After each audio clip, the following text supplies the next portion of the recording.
is that my law firm that I started, that virtual law firm that people made fun of, is number 37 out of how many? Out of 28,000 trademark law firms in the country. That makes me proud. What's happening? No capping. We with AO, about to get a plate. Oh, pull up to the table. Let's go.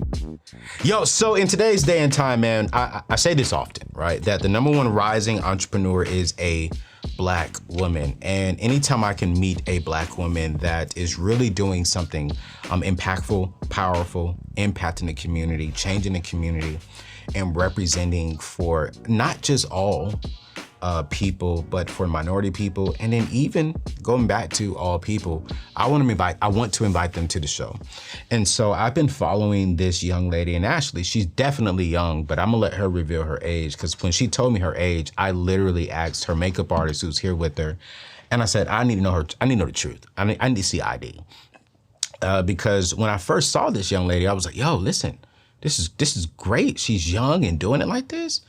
You know, and she kind of threw me off guard today, ladies and gentlemen, but you'll see here in a little bit. Her name is Rosezena Pierce, who's an attorney, and we're gonna dive more into this. And so I definitely want y'all to really pay attention to this, because what this young woman has built and what she's building and what she's doing with her life is impactful when it comes to women entrepreneurship. So we're gonna dive into that conversation today. You know, we're gonna dive into a little bit some other stuff today too. But before we get to that content, y'all, real quick, I wanna thank one of today's sponsors, my friends over at Churchill Mortgage. The interest rate just went up here recently again, but Churchill is still offering the lowest interest rate in the United States of America. And what I love about Churchill is they partner with me because they love people. And they wanna help you get into a solid interest rate, which is low. They're also going to give you an extra $5,000 to go towards your earnest money. So that way, if they give you a guaranteed approval, and let's say for any reason you got to back out of it, your seller, whenever you pick out a house, will still keep that $5,000, because they believe in pretty much saying, hey, you know what? If we give you a certified pre-approval, then you're guaranteed. We're gonna walk you throughout the whole process, and they're quick. And so if you're looking to getting into a home today, tomorrow, or within the next 6 to 12 months, I want you to check out my friends over at Churchill. You can go to anthonyoneal.com/Churchill. They'll rock with you. If you have no credit to maybe bad credit, and you're trying to get out of debt, Churchill Mortgage operates out of a manual underwriting process. So it's not a computer that approves you, it's actually a live human being who approves you. And so they're the best in the industry. They financed all of my homes and my rental properties. So go check them out over at anthonyoneal.com/Churchill. But within the last 2 years, man, there have been close to 15,000 businesses that were started. Out of those 15,000 businesses that was registered, close to about 9,000 of them were incorporated by a woman. Out of the 9,000, close to 7,000 of them were actual Black ladies. And I said, well, look at God. So I have the author herself of the book, Trademark Manifesto. She is known by the Biz Lawyer in the building today. What's going on, sis? Everything. Everything's going on? Everything. What's one thing that's going on? What's a good thing that's going on in your life?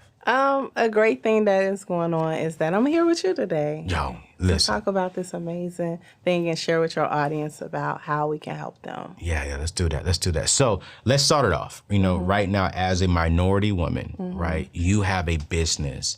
And when I was doing the research, you know, and really found out that like young ladies in the minority space are really branching out and starting their own business, whether it's in hair, whether it's in law, whether it's in whatever that is. Yeah. I'm curious, what made you want to become an entrepreneur as a minority woman? You know, it's really crazy because I call myself, and I'm happy to admit, I'm an accidental entrepreneur. Because, you know, I went to law school and I have 3 kids. Okay. And at the time when I finished law school, I had those same 3 kids. And I actually started studying for the bar exam when my baby girl was 3 months old. Took the bar, at the time my son was 11 and my daughter was 7. So I took the bar exam in February and I didn't get the results till April 1st. And so between that time, that March, that was the first time ever that I got to sit at home and watch my kids come home from school. Because I had always worked and went to school. And I was just like, oh my God, I really love this, right? And I wanted to be a lawyer since I was 5 years old, right? Real? Yeah, but I became a mother, at a young age too. And I was just like, I was conflicted. So April 1st, I found out I passed the bar on the first time with those 3 kids at home. Right. And I was very excited, but I was like, where do I go from here, God? And I believe that March 2013, it allowed me time to just sit and be still and reflect, right? And so I say God makes no mistakes, because when you pass the bar in Illinois, you have to take a professional responsibility course before you're sworn in to get your license. And the professional responsibility course was taught by the professor of the law school who taught lawyers how to start their own business. Wow. And so it was during lunch that I was telling him, I was like, I'm very conflicted because I have these 3 kids at home.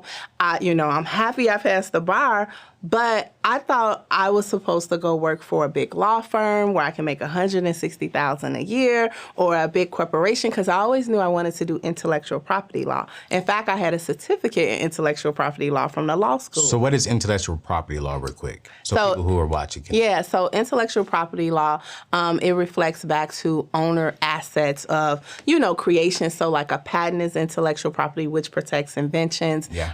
A copyright, which protects creative expressions fixed into a tangible medium. Okay. And then we have a trade secret, which that's the only type of intellectual property you don't register with the government, because it's an actual secret. So you keep it a secret, like the Coca-Cola formula or KFC chicken recipe. Oh, so like recipes. Yeah, but it could be very valuable, right? And then trademarks, right? So I knew I wanted to do trademarks. So a trademark is a source identifier for consumers to relate back to where a product or service come from. Okay. So that can be a name like Nike, or a swoosh symbol like the logo. Yeah. It can be a slogan like "Just Do It," but also too, not a lot of people know it could be a sound. So that's that's what intellectual property is in a nutshell, right? So for that, I thought I had to work for a big corporation in order to do well for myself, right? Or either work for a big law firm that represented those big corporations. And so that professor, going back to that day, I was telling him, I was like, I really enjoy being at home with my kids that month. And he was like, well, you can start your own business. And that was the very first time somebody ever told me that. And I'm out of law school, and I was like, no, I ain't thinking about, because my mind, I'm thinking about all the solo lawyers that I knew at the time. They were overworked, underpaid, like just looked like they were stressed out every time you see them in court and that type of thing. And I was just like, I don't want that type of life. And he was like, what do you want to do? I said, I want to do intellectual property law. And he said, you'll go a long way serving the underserved. And I said, oh no, I don't want to do criminal law. I don't want to do family law. Like I didn't seen a lot of that growing up on the west side of Chicago. And he was like, no, who's underserved in the practice area that you want to practice in? And I said, small business owners? Yeah. He said, you'll go a long way serving the underserved.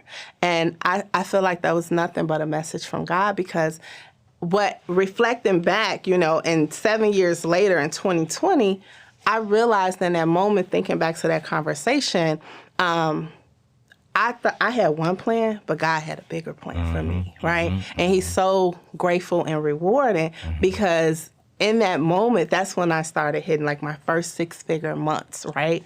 And so I'm like, oh my God, I was looking to work at these jobs because they pay $160,000 a year, right? And I'm making that in a month now. Yeah. This is nothing but God's plan, right? Because I didn't think about becoming an entrepreneur until that seed was planted that day in 2013. I know that's a long answer to a short question, but no, that's rich. You know what I'm saying? Because I think some people start off the journey like, I'm going to be an entrepreneur. Yeah. And you was like, hey, I want to be a lawyer. Yeah. But then God positions you in a place where it's like, hey, you're going to be a lawyer, but then you're going to also be this as well. Yes. And now you've become a lawyer that is, you're not a stay-at-home mom, but you're a mom that you have the options to where you can be at home whenever you want to be at home. So what ended up happening was I started a virtual law practice. So you started virtually. I started a virtual law practice. Wow. So I went downtown Chicago, got my law office, and at the time it was the Sears Tower, now it's called the Willis Tower. It was on the 82nd floor. And I am very afraid of heights. And so you used to have to take 2 elevators and an escalator to get up to my office. I was like, and you could go up there and you could feel like the building swaying. I was like, I'm going to stay at home. Y'all just send my mail there and then y'all mail me my mail. And so, and I remember people like frowning upon me when I would tell them. A lot of lawyers, like, I'd be like, I work from home. Like, my firm, you know, it's a virtual law practice, and they shunned upon it. But what ended up happening was I was able to hire more females that looked like me, that was in the legal field, that had babies at home. And it was just like, and it took some time for me to really understand what I was in the midst of. And so when March 2020 came, which was COVID and the pandemic, it didn't shake us any. None.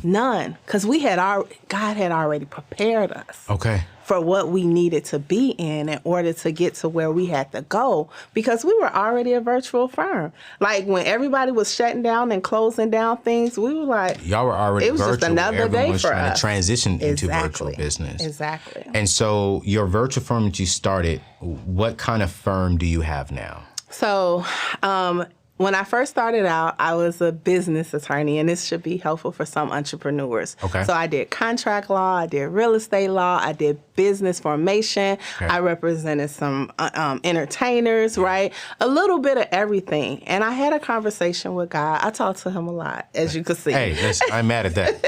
I talked to him a lot. In December, I moved to Atlanta, so I was in Chicago, so I moved to Atlanta in 2017. And it's so crazy. I remember moving to Atlanta and my bank account was exhausted. Like my daddy, we had 2 U-Haul trucks. My daddy drove us down there because he was used to driving from Chicago to Florida. And he kept stopping. I'm like, Daddy, do we really need more gas? He like, yes, we need. And I'm just looking at my bank account just go down, down, down or whatever. But basically, I remember we moved down July 2017. And the first 2 weeks, my parents had to send me money. Wow. So I could feed my kids, right? Wow. And so by the end of 2018, things had got better for the business, but I was tired. I was burnt out and I was underpaid still. And I made probably in 2018 about $250,000 at the time. And at the time, I was just like, you know what? It got to be a better way. And I have these contracts. I might have 6 contracts on my desk, but I love trademarks. I have 12 trademark applications to file. I'm filing those 12 first, and then I'll deal with these contracts later. And so something just said, just do only trademarks. And I was like, but wait a minute, if I do only trademarks, I'm going to miss the money from here. And I heard him so clear, he said, just do only trademarks. And it was kind of like, you ever seen that meme where the little girl is there with the little teddy bear and God has the big teddy bear behind his back and she just got to give up the little one so she could get to the big one? Absolutely. And so I was just like, okay, I'm going to do only trademarks, and I'm going to niche my firm down to where we only do trademark law, and that's it, 2019. And so 2019 came, and I'm going to tell you, the devil tested me. Because I love me some Angela Simmons, and she's a Virgo like me. Okay. And me and Angela, we had been DMing casually through 2018, but never where she reached out to me. And so I think like in February 2019, she DM'd me and was like, hey, can you help me with this legal service? But it wasn't trademarks. Oh. Let me tell you, I didn't respond to the DM for like 2 days. I had to go pray about it like. No. But you know what? I ended up telling her no. I was like, no. I'm going to refer you to one of my friends in New York. You know, she's a great attorney. She can do that. Because I knew that I had to stay on my assignment, right? And so, but eventually she became my client like a year later for trademarks. But what ended up happening was, like I said, I was overworked and tired. But when I niched down to one practice area, I was able to build a system. Right? And now I'm hiring teams. And now instead of making, barely 6 figures, the firm did over 7 figures within a year. Wow. Just from niching down. And I thought I was going to lose, but we actually gained. Yeah. And you gained because you found your people. You found who you needed to serve, and you accepted.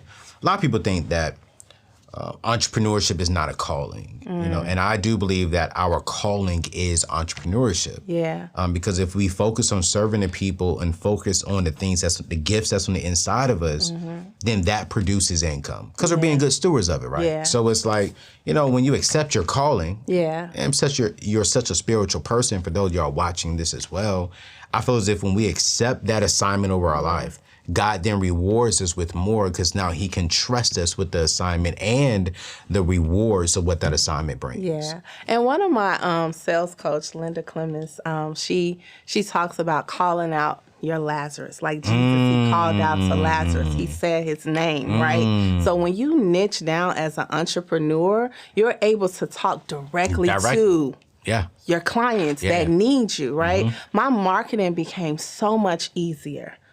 Because now I'm not confusing people, and they look at me now. Oh, she's a trademark. Anytime somebody say trademarks, I need everybody to say the biz lawyer. You get what I'm saying? Because it's like that's what we talk about, and I also I've been doing this close to 10 years now, and I could talk to you about trademarks 48 hours, and you probably fall asleep before I do because I love it so much, right? I'll be knocked out, right?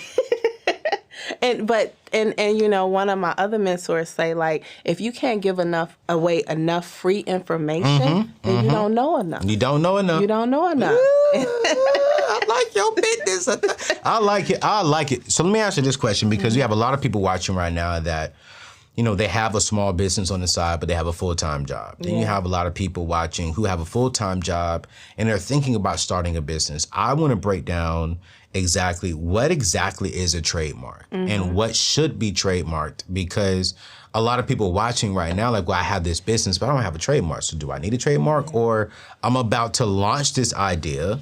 Should I get a trademark?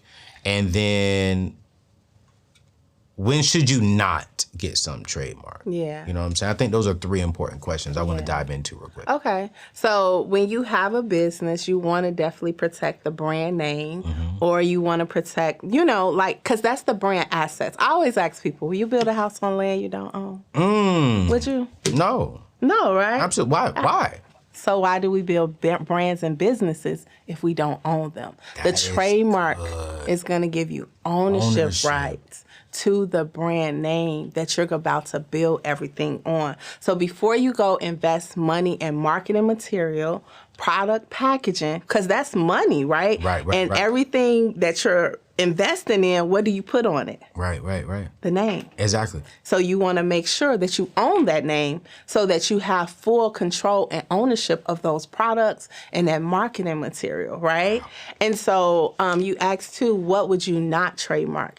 So trademarks, it protects any products or services that's within the marketplace, right? So a lot of people think, oh, I have my LLC, you know, I got my domain name, I got my social media handles, right? But you need that trademark to protect you and to stop other people from using a brand. But let's say, for instance, you get a holding company, and the holding company is not in the marketplace, right? You just, essentially, you had that company to hold assets. That's what we use holding companies for. So say, for instance, if you opened up a restaurant, right?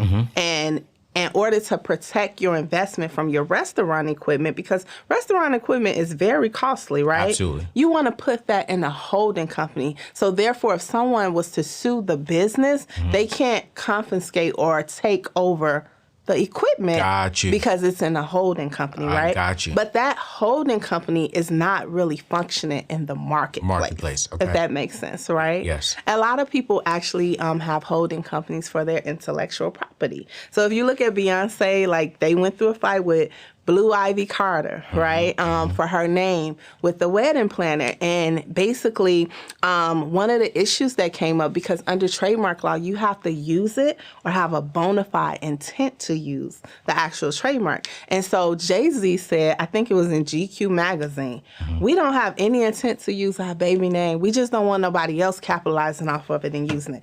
Like, that's a trademark lawyer worst nightmare. The client is out there saying they do not want to use it, right?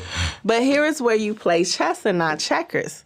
Jay-Z is not the owner of that trademark. Absolutely. It's owned by BGK IP Holding Company. Right. So what he speaks of is hearsay. Right. And it's not admissible in evidence because he is not the actual owner. So that's that game right there, son.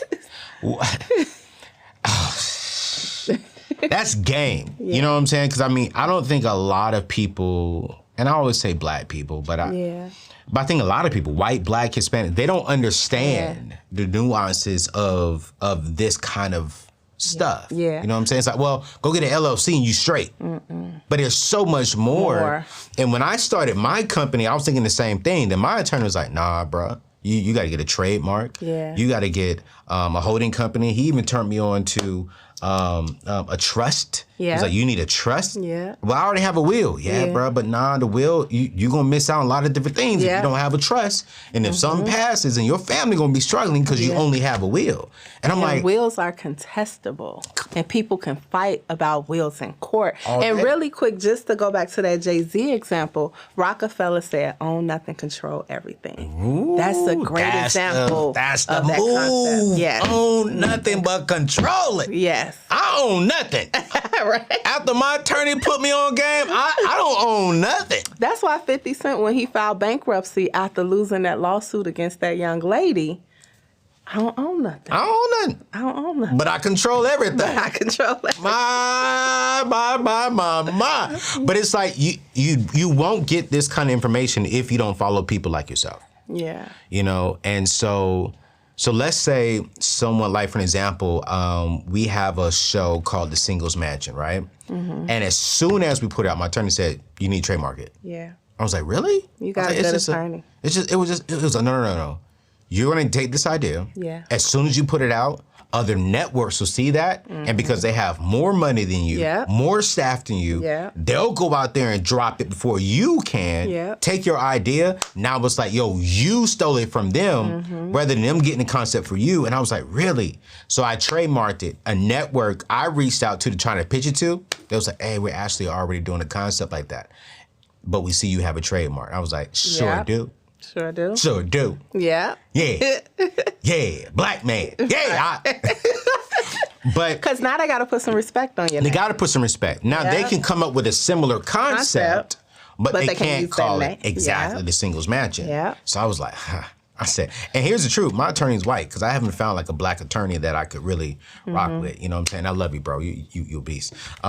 You know, and I just appreciate getting this information. And that's one of the reasons why I wanted to have you on the show is because, you know, you're solid in this area, but then also you look like me. Yeah. And we don't have a lot of people who look like us who are willing to come on, drop this information, give us this free game. Yeah. And then we come to you and like, all right, cool. You gave me free game. I know what I need to do. Yeah. Let's do it. Let's do it. You know what I'm saying? And then also, too, one of my most proudest moments right now is that I was just rated number 32 out of 33,000 trademark attorneys in the country. Say that one more time. Number 32. Let me fix my jacket because it's going to go viral right here. Out of 33,000 trademark attorneys. But what's even better is that my law firm that I started, that virtual law firm that people made fun of, is number 37 out of how many? Out of 28,000 trademark law firms in the country. That makes me proud. And you started this how long ago? I started this right out of law school, May 2013. So then let's talk about that. How do you feel as a Black woman building something when someone told you, you know what I'm saying, virtual? Yeah. And I know probably guys never said, but you're a woman, but they probably made you feel like you're a woman. Then on top of that, you're a Black woman. So and I look hella young. Well, how old are you? I'm 40. I'm 40 years old. My team did not believe her when she said that. You didn't either. I didn't either. I thought you was 28. That's why I was like, yo, let's get you on the show because you young and you an attorney like that? Yeah. Not saying 28-year-olds can't be an attorney. Okay, cool. Right. I thought she was 28. But then when you sat down, you was like, you 40. And I'm like, there ain't no way you 40. And then your other guest, I won't put her name out there because, she'll get upset with me, but she's 2 years younger than you. And I'm like, what in the world? I thought she was about at least 28, 27. Yeah. Y'all, I mean, what you eat? God is good. Is it God or are you eating good?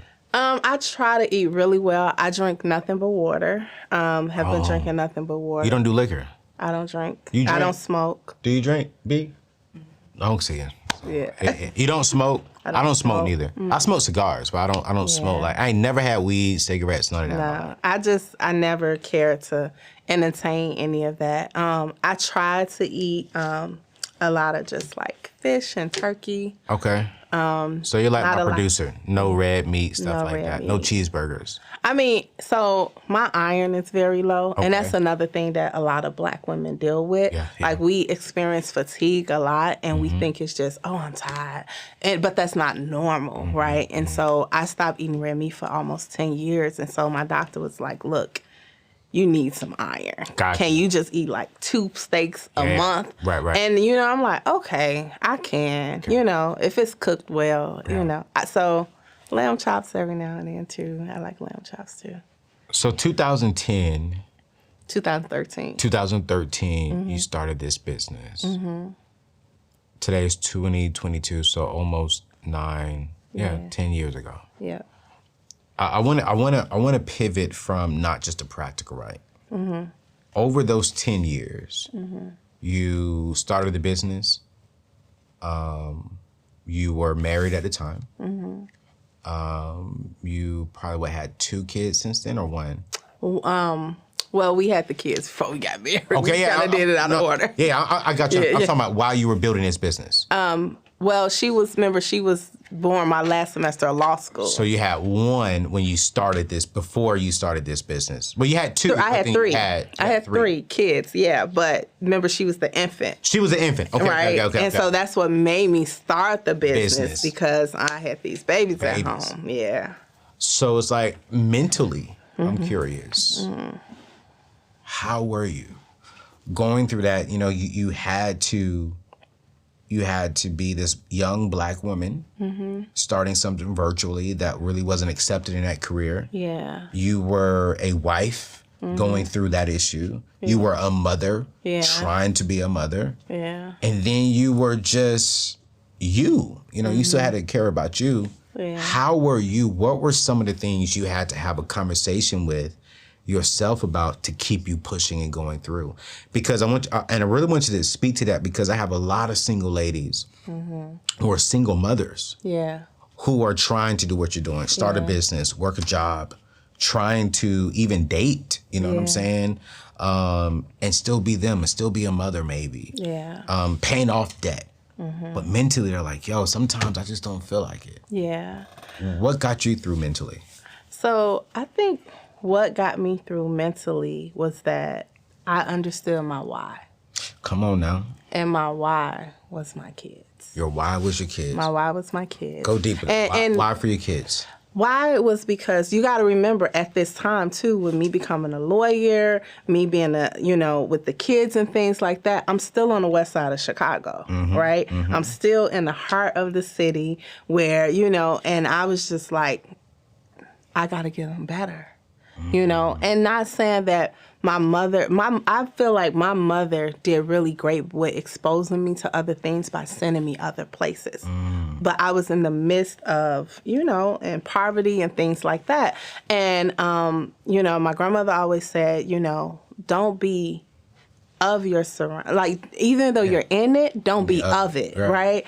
And so I just remember that, and I was just like, I gotta get him a better life, right? At the time, my son, at this time he's about like 14, going to high school, and he like, why I can't get on the bus? Why I can't take the train? We call it the L in Chicago. Yeah. Why I can't take the L? And I'm like, no, because it's not safe, son. Like I gotta drive you to school. And he like, but I'm a boy, like I can't go out, and I'm sheltering him because of the environment that we were in. Yeah. And so I'm just like, it just gotta be something better. Like they didn't ask to be here. Yeah. So they deserve better, right? And it's on me to get them there. And so that's why I just took the initiative to move, but also to grind harder. So when I left, I went to Georgia, Atlanta, Georgia, 2017. And I remember, so Chicago is like a pro-tenant type of environment, right? Like where tenants can you're not really going to see people set out that much. Like you can't even set people out like in the winter time or anything like that. Yeah. So when I moved to Georgia, and by the way, I had no family in Georgia. My immediate family, the kids and my husband at the time, was resistant to going, right? And so when we moved, the first week I got there, we moved in this subdivision in a nice single family home. Someone was set out down the street, like right now, they set all their stuff out. And then like less than a week later, they set somebody else up. I said, oh, this is real. Absolutely. So I can't fail. Like one of my mentors say, Neo, it has to work or it has to work. So I was just driven, and I really was, I didn't allow a lot of things to distract me. So when I was in law school, the first day of law school, and I believe law school really prepared me for entrepreneurship. They tell you that you're going to lose some people because they not going to understand this journey. And that first day when they said that, I trust and believe they were not talking to me. And believe me, in that process, I lost some people. The very first book you see when you walk through the library door is The Law is a Jealous Mistress. And it's so real because she wants all your time, right? And entrepreneurship is just that way as well. It is. In order to be successful in it, you have to put in the time in the beginning of it. Like you have to. And so I just knew I had to be driven, and I couldn't allow things to distract me, and I had people confusing me being focused for acting funny but I just knew, keep your eyes on the prize because this bigger than you. You get what I'm saying? Yeah. I'm on God's assignment, and it's about your kids and then your kids' kids and your kids' kids, because there should be no more struggle for us. You get what I'm saying? Right. My kids, they don't know it, but I really want to give my kids the privilege to not to have to work a day if they don't want to. Now, I'm going to raise them as good characters in life that you have to work for what you want. But they have the privilege. You understand what I'm saying? It's a difference. Yes, you want to do it out of good character, but I have the privilege to just sit back. Imagine if a lot of black kids just had the privilege. And so with me having that in my mindset, I can't worry about what everything else is going on around me because I understand that's the devil. He's trying to attack what me and God have set out to do. That's what I believe. It's the privilege for me. When I think about my why, one of my friends, and I called him he's a real good friend, and he's also like my spiritual business coach. Because it's I think he's the best preacher in the world. But then he's also such a strong businessman, Pastor Darius Daniels. Oh, yeah. And he says, if your why doesn't make you cry, then the price of commitment to accomplishing your dreams will make you cry. And so it was to get to where you are today and to where you're going tomorrow, to get to where where I'm at today and where God is taking my team and I tomorrow, my why had to be so deep. It gotta be deep. And it's when I think about my why, I get a little emotional. Hearing yours, it's not just about your kids, but it's I want to give them privileges. Yeah. And when we hear the word white privilege, it's let's give our kids some black privilege. Yeah. Let's give our kids some last name privileges. Yeah. It's you get this privilege solely because your mom and I busted our rear ends so that you can have this privilege. And what if we had more black kids with privileges that we didn't have? Yeah.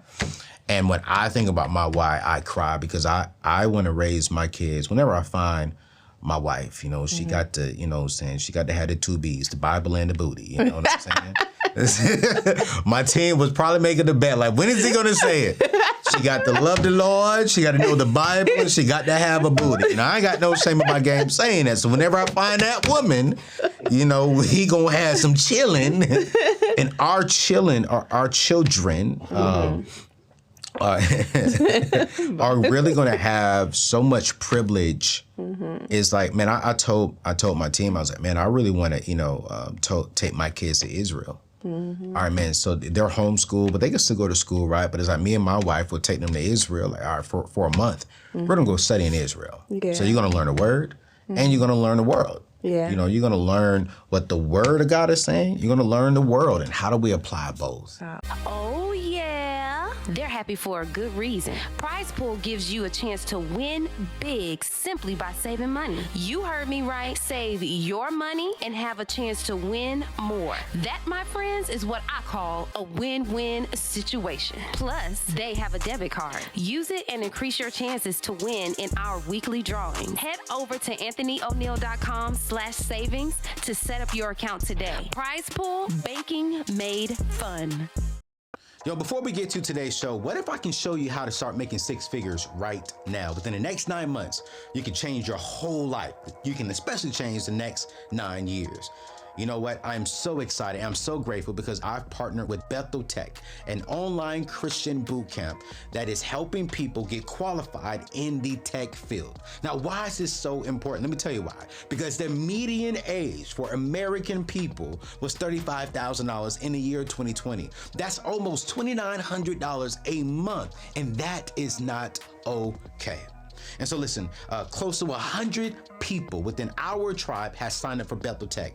They are learning stuff in the cybersecurity field. They are getting qualified. And the average person, when they finish this program, is making $65,000 a year. And within 1 year, a lot of them are making close to six figures and more. Just recently, someone from our tribe went through the program. Watch this. Went through the program, and her first job offer was $125,000.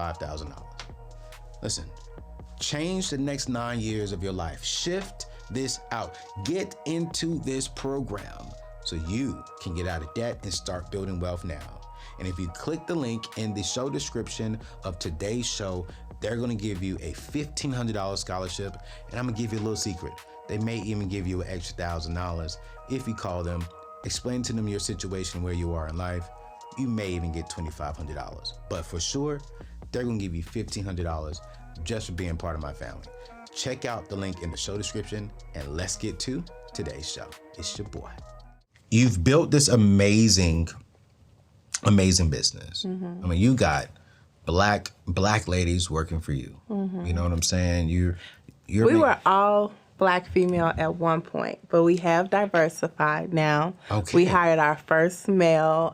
Black male or white male? He's Hispanic. Hispanic. Actually. And guess what? What? He was a stay-at-home dad. What? And guess what? What? He's also the chief legal officer of the law firm at this time. Yes. So is it all minorities in your firm? It is all minorities. Is that strategic, or are you just hiring what's best and it happens to be minority people? At first it was strategic. Okay. But now it's just like what's best for the client, right? Okay. And our client experience, right? I mean, we just so happen to have, all Black females. We do have a Black male that works on the front end of Come on, bruh. Yeah. And we do have an Asian female who's amazing. Wow. You can't even tell she Asian. She acts so Black. She just, Wow. I don't know what she's going to get me for saying, but she just feel like us, Right. She's just so, but it was strategic at first, but then, it was just like, okay, because I had an HR director. So once you start growing a company, you need HR to kind of help you manage your team and your employees, to do things right. Yeah. So make sure you're not offending people and things like that. And so, we had a conversation and we was like, okay, and also too, the women in the firm was like, it's time for some testosterone. Absolutely. In this company because, I'm saying the same thing about my brothers. We need some softness up here. Yes. Boy, y'all stink, you know what I'm saying? I'm just playing. and I do believe, at first I really didn't understand like the diversity, inclusion, and I just thought it was the way people just to make themselves look good, but it is actually good for businesses and perspectives and different things like that. So like at this point, like we don't discriminate. It's just at the beginning I was a Black female who by the way, I didn't tell you, but I did apply to a lot of jobs and was not able to get those jobs as a trademark lawyer. Then even to the point I was like, okay, can they just hire me as a trademark paralegal? Because when the professor planted the seed, I still didn't believe. You know what I'm saying? 100%. Like, it didn't happen overnight, right? But, God is good, because I realized people's rejection is God's protection. Because, see, he had to have my name, my law firm, be above those people that I applied for, and they wouldn't give me a job. You get what I'm saying? Because he knew I had to build something on my own so that my name can come before those people who didn't see me, good enough to hire me. So, but that all came to me just like a couple of months ago, because I was still like, dealing with that rejection too. I'm curious, how much does it cost if someone's watching this and they're like, okay, cool, I hear you, I need to do this, I love this journey, I'm new. How much does it cost to start the process of getting a trademark done? So we normally charge $17.97. That's our regular price, right? Okay. Although we never charge that regular price, because we always have like a special going on, or we just want people to protect themselves because we know how important it is. So right now, currently at this time, the price is $15.97. Wow. So, and it includes the filing fee that goes to the government. Okay. And so if everything goes well and the government has no rejections, no one opposed the trademark, you can get your trademark registered for less than $1,600. And it's going to be good for at least 5 to 6 years, because you don't have to renew your trademark until your 5th and 6th year anniversary, then your 9th and 10th year anniversary, and then every 10 years after that. Go ahead. No, I'm saying, and then also, what's the time frame? So the time frame, it used to take 7 to 9 months before COVID hit. Yeah. But so the government thought everybody was just going to quarantine and chill.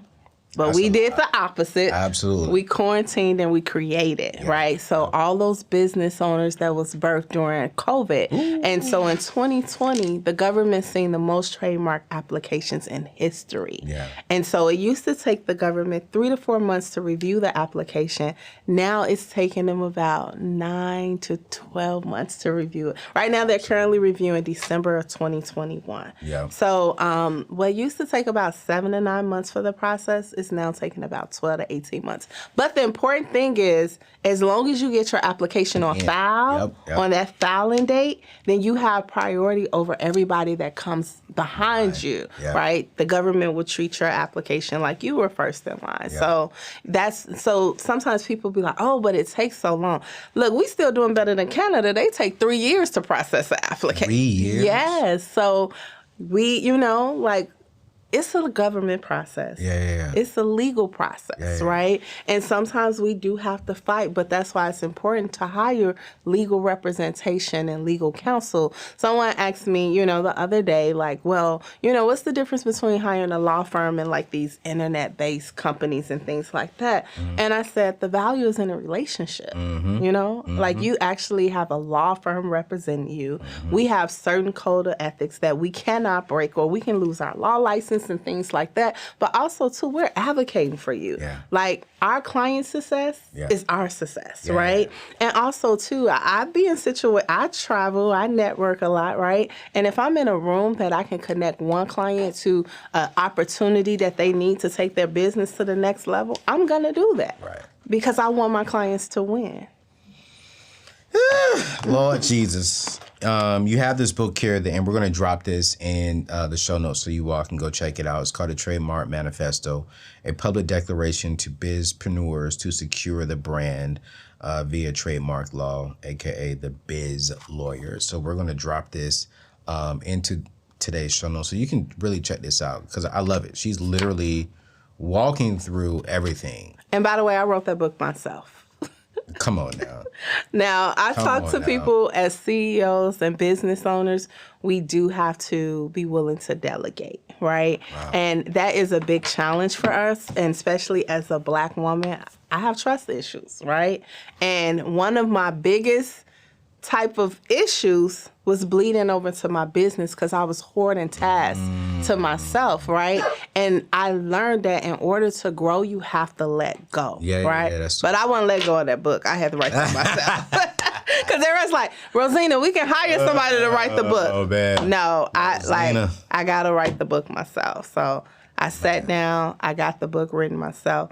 But, you know, that is a big topic to talk about, especially as young Black women, single mothers, and things like that. Like, when you start a business, we cannot bring our personal issues into business. Say that one more time. We cannot bring the personal issues into business. And don't bring it into your relationships neither. You can't. You can't, but I mean, some of those personal issues make us who we are, right? Let's just be clear, right? But as a businesswoman, you have to study other successful business owners, right? And, you know, and just being around different men, successful men, and how they're successful, they don't worry about emotion. They can't stand Bob, right? But Bob got the sauce to take them to the next level. So they gonna go play golf with Bob. I'm bringing him birthday gifts. My God, you good? We good? Right. Like, I ain't gotta like you. Exactly. I gotta respect you. Yes. And Bob may see something in you to get that, because it's gonna take him away. But see, sometimes I'm just gonna speak for me as a Black woman, right? I just be like, I ain't dealing with that person. I don't like that person. I ain't. Absolutely. But that's silly. That's it's stupid. Foolish, right? If they have something that can, and I have something to help them, sometimes we got to remove the emotions and make it about business. That's why some of these ladies single too. I'm single. Because y'all too, like, wait, you single? Yes, I'm a single woman. Yes, I'm newly divorced. I'm single. I ain't know that. What you mean? I just told you I was divorced. You said that on the show? No. Oh, before. Yeah, before. I think no. I just went blank. Yeah. Okay. I just went blank. So yeah, you're newly divorced. Mm-hmm. But you said that's why some women are single. Because they allow their emotions to get in the way of, I believe, a good man. Yeah. You know what I'm saying? And it's like, and I'm not saying that men are perfect. I'm not saying that at all. We have our issues. It's hard. It is hard in the streets, and I'll be honest to admit, I've done some ladies wrong in the past. I've always been open about that, and I could have maneuvered and did things differently. Mm-hmm. But I'm tired of the Black man always being pictured as, if things didn't work out between the two, it's always his fault. And I'm like, nah, sometimes ladies, y'all contributed too. Mm-hmm. And I think it's hard for my sisters to just admit, I did, you know, and I think when we can start doing that, it's fine. But sometimes as a woman, you get to a point, and I love Chrisette for this song, blame it on me. Say whatever you got to say. I'm just gone. Yeah. So, because sometimes you're just into something that it means neither one of you know what good, right? Yeah. So for me, at this point in my life, like, I can take accountability for my actions if that makes you feel well. Right. But what I do know is I cannot be in that anymore. Regardless of, and it might have been me. Let's put it all on me.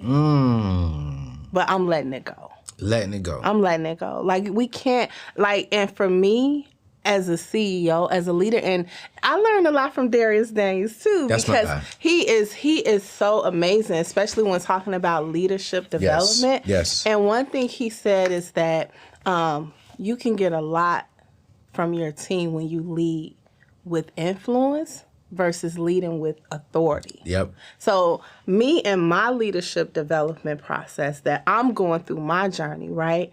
I understand the importance of accountability and responsibility. Yes.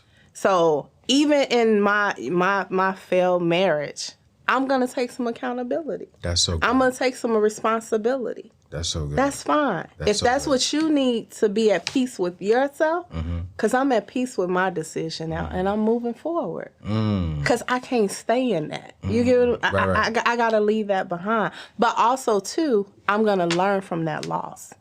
I'm going to take that as a lesson and learn from it. So I'm going to ask you this question. Since you went there, I ain't go there. She went there. So let's go there. Oh, Lord, I ain't been there. So now, since that you are this young I mean, you're 40 years old, so let's be real, that is young. Yes. 40s, in my opinion, are the new 30s. 30s are the new 20s. for me, but okay, go 20s ahead. for you. Yeah. I thought you was 28, so I'll give you that one. Okay.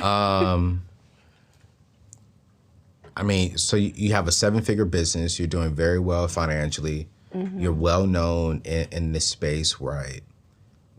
What is the hardest thing for you when it comes to dating now? I'm curious. I think it's harder. The guys that I've been encountering, it's harder for them more to date me than it is for me to date them. What do you mean by that? All right, first off, you talking about black men? Black men. I ain't dating nothing but black men. Okay, that's refreshing to hear. Thank you. Because most successful ladies would tend to go to a white man.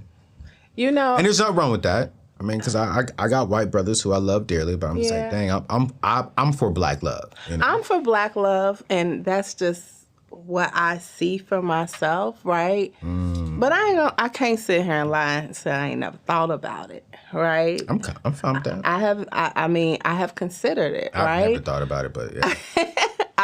Like in the last 3 months, I thought about it. Why though? So when you say black men have a difficult time dating you, what do you mean? It's, now where I'm at, they kind of question their position and how they can fit into my life. And I'm like, you shouldn't even be thinking about that type of stuff right now. Like, let's just get to know me, right? Aside from... What do you mean where you're at in life? As far as in your success? I think what they see is me doing a lot of moving around, a lot of traveling, a lot of building in business, right? And it's like, do you even have time, right? You know? Like, and also, too, I mean, ain't nobody ever asked me, but they probably like, can you even cook for me? Which I cook. I like to cook. But you can't cook for them if you're on the road. But I'm not cooking all the time, because I understand the importance of time. You get what I'm saying? And when I cook, I take my time with it, okay? So it's just like, I can't do that all the time. So, I think they really have more challenges than I do. Right now, I'm just like, let's see what happens. So in defense of that black man. It's been a couple, but go ahead. Is that really a challenge, or you just don't fit what they desire? That may be possible. Because I don't think there's nothing wrong with a man desiring a woman that is able to be home often. Because I think a lot of men are going to want their woman home often. You know what I'm saying? But if you're always out on the road, like you said, if you're always traveling, if you're always building, you don't have time for the man, I do think that man will be like, ugh. I don't think that's a challenge. Because I thought you was going like, because you're successful and make a lot of money, that man is like, I don't like that. But if it's the time. I think it's the time thing.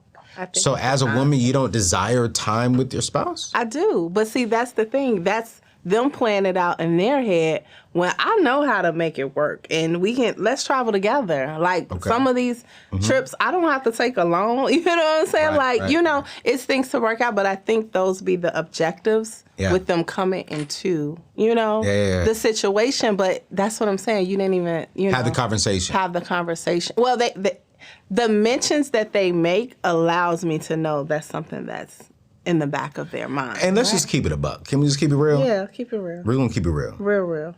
And don't respond because I don't want to make you feel uncomfortable. I don't think it's just that. It's that men who have high intimacy drive and they see their wife always going are like, I ain't getting some. Yeah. Because I ain't going to get it as often as I want it because she's always on the road. But you know what I'm saying? Let's be real. Yeah. If you always on the road, he at home with the kids. You know what I'm saying? And he ain't getting some. That's going to be hard for a lot of men. I see a lot of successful couples that travel together. Because, look, I might perform well because... Yeah. You know what I'm saying? Yeah. So it's... She going to give that missing love. I miss you, love. Girl, ooh, Jesus. Yeah, but, I think dating is rough too. It's rough. Why is it rough? Also too, because I think it's rough too because a lot of guys in this day and age don't understand the importance of courting a woman. I think courting is like something that's just like outdated, right? Like initially, and I didn't know this to be true because my friends used to tell me they'll be like, girl, they just want to pull up and Netflix and chill. Like, that's a real thing. And I'm like, But no, some so they ladies don't. like that too, though. Let's be real. Let's keep it a buck. So we not going out first. We not like having conversations the first few dates should be out and about, energetic, nice dinners. But I'm talking about the first time they want the first date, they want you to come over with Netflix and chill. Exactly. Like, that's too much. Yeah, I understand. That is too much. Yeah. So I'm not against Netflix and chill. I know the church world is probably saying, really, Anthony? No, I'm not. No. But I mean, as far as but if we went on 4 dates and now it's like, let's just come chill. on, let's Get just something to eat chill, on right? Netflix, yeah. Absolutely. Yeah. And just make sure y'all watch the Netflix show. Exactly.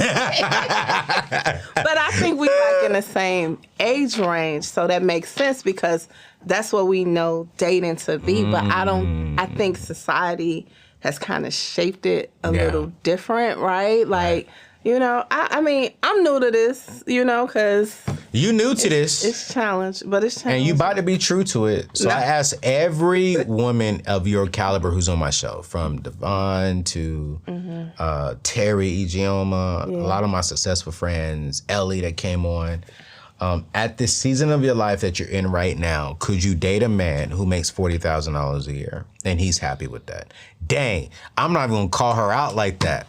Like the way the person that came with her, like the way she just so hard off the camera.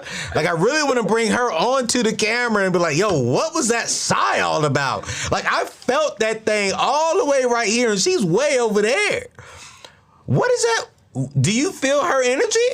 Yeah. You do? Mm-hmm. I mean, I don't, because we have conversations, so I already know what she's thinking. What is she thinking? Why but you know what? I need somebody like her in my corner. Because she'd be like, no, Ro, he not on your level. Huh?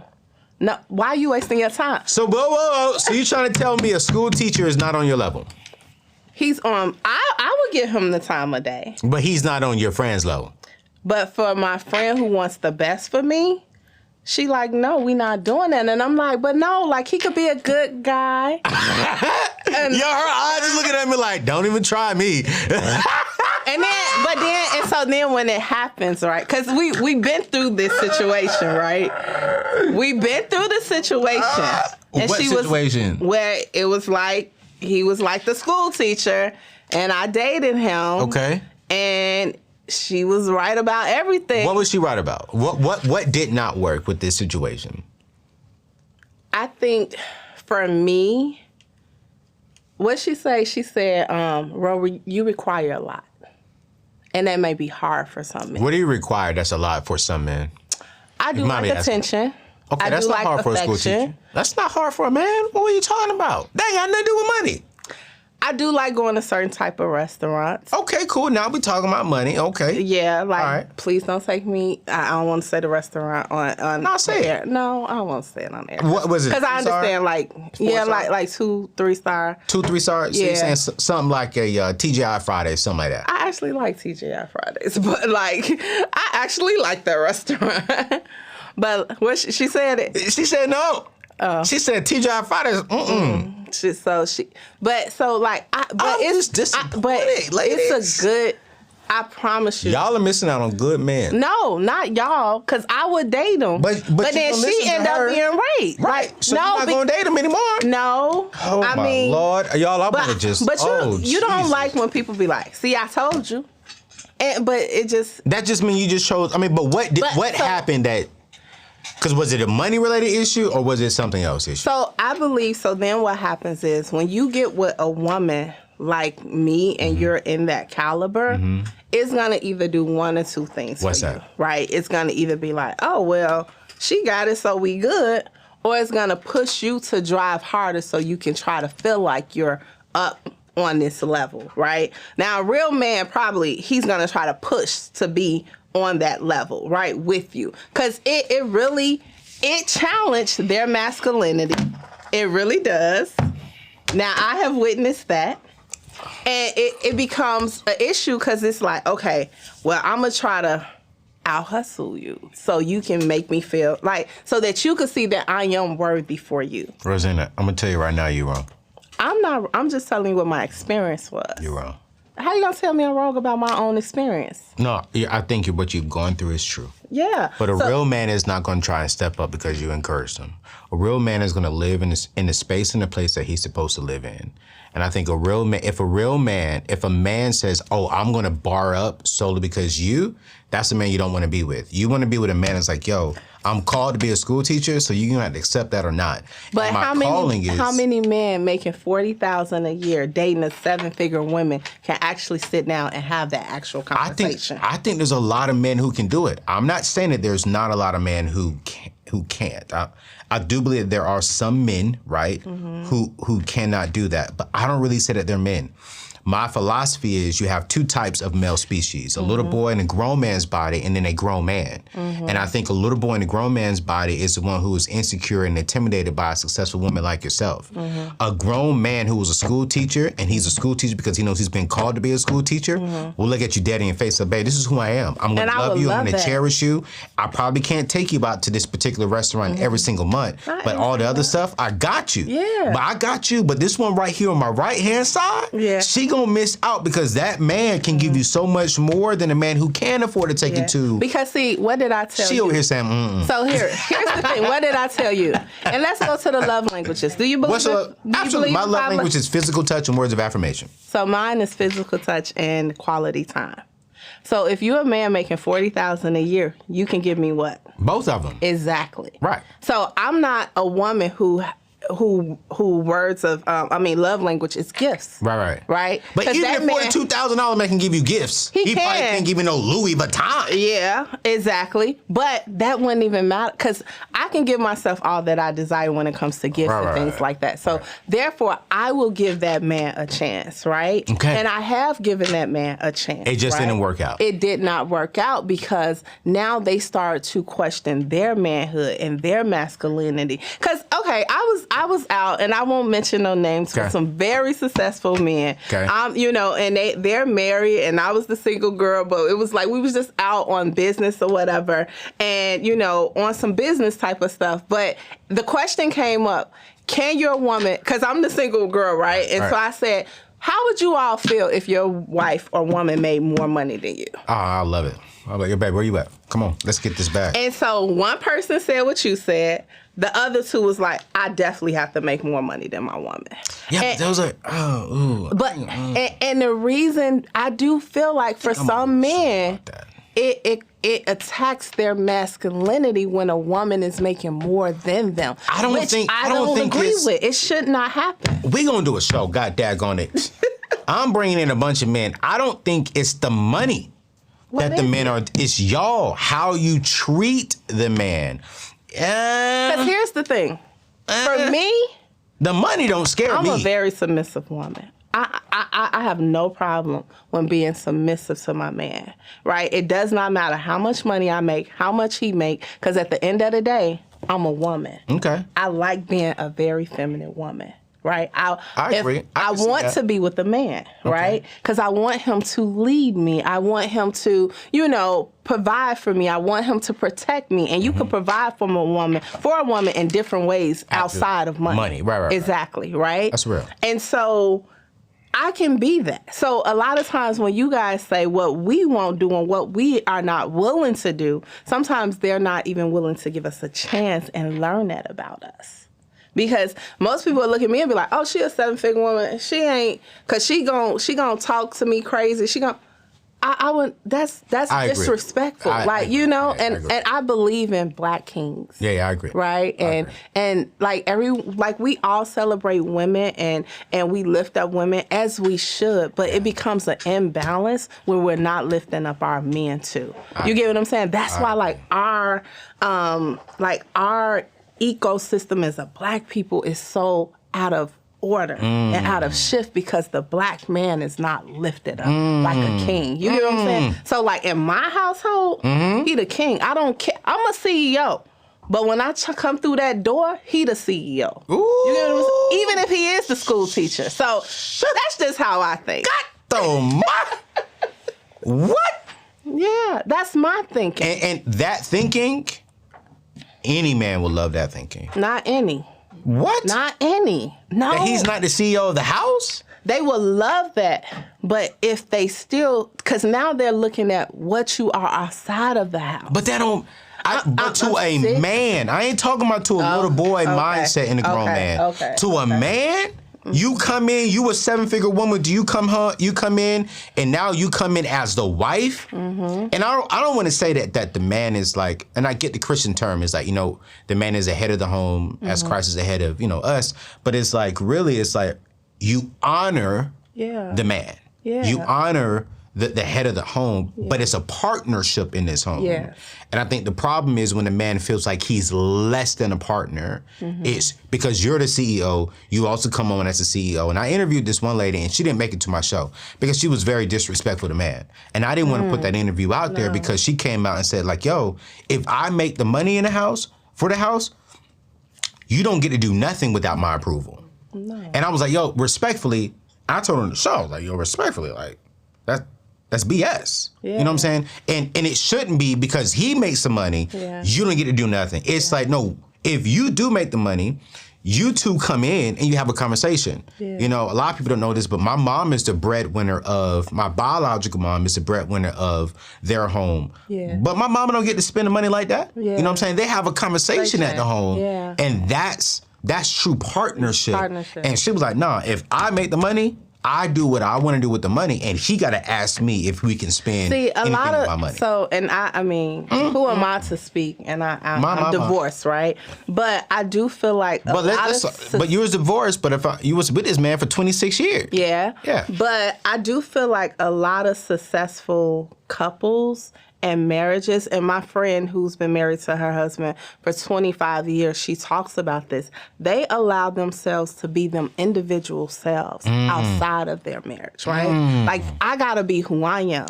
He gotta, and I gotta allow that, right? And really, like, I'm gonna talk to you about it as my significant other, as my spouse, but I don't need like your permission to be me. You get what I don't. Boy, I wish we had a 2-hour show because you done started something. We already over by 5-6 minutes, But I'm like, come on. Like this, listen. Y'all need to follow my sister. Y'all need to follow her for real and get her book. And if you have a business and you do not have it trademarked, y'all go and get it trademarked today. She got a sale going on.